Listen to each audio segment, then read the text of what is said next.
And, he'll have a couple quality transfer receivers coming in. Dante Cephas comes in uh, sometime in May, June. He's got to finish up his degree at Kent State, unfortunately, so you won't see him for spring practice. But a very seasoned veteran. I'm sure he can build chemistry pretty quickly with Drew. And then you got Malik McClain out of Florida State, who by all means sounds like he's been having a pretty productive winter workout so far.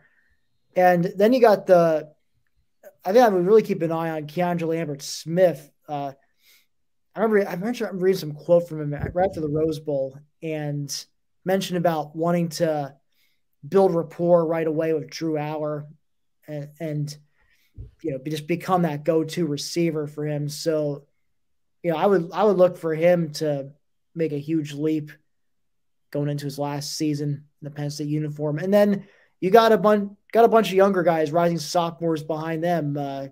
Liam Clifford, Sean Clifford's little brother, and Caden Saunders, who was a 5-star recruit out of Ohio, same class as Drew. And he apparently admitted he had to kind of learn the work ethic that it takes to be a quality college football player.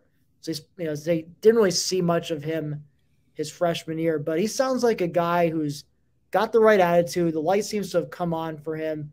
And, he's got a new receivers coach, Marcus Higgins. I'm sure Mario and I will talk about that a little bit later in this show.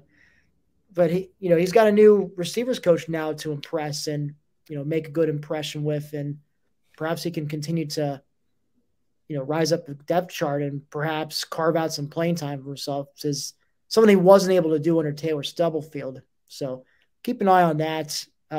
Omari Evans, I just mentioned him because I remember him catching a deep ball in the blowout win against Ohio from Drew.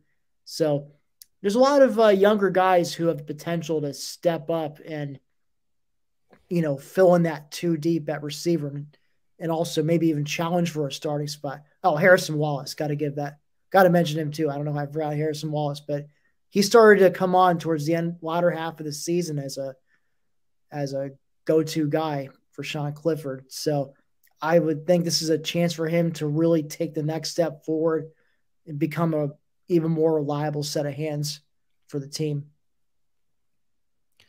So do we think there are 2 or 3 guys that are pretty much the targets, the guys that are going to be out there most of the time, and then the other guys are looking for reps, or is it just pretty much a free-for-all? I mean, personally, I think you're going to see a lot of Keandre Lambert-Smith, as Tim mentioned. He finished the season really strong, really looks ready to explode as a true number 1 receiver this year.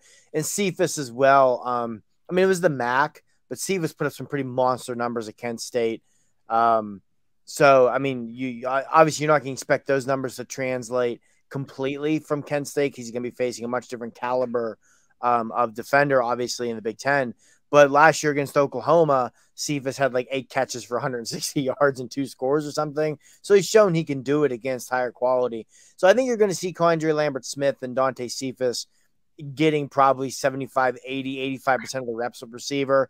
And then after that, I mean, it might be hot hand. It might be 1 week, it might be Trey Wallace. 1 week, it might be Liam Clifford. It might be Caden Saunders. You just kind of ride who the hot hand is at receiver for your number 3.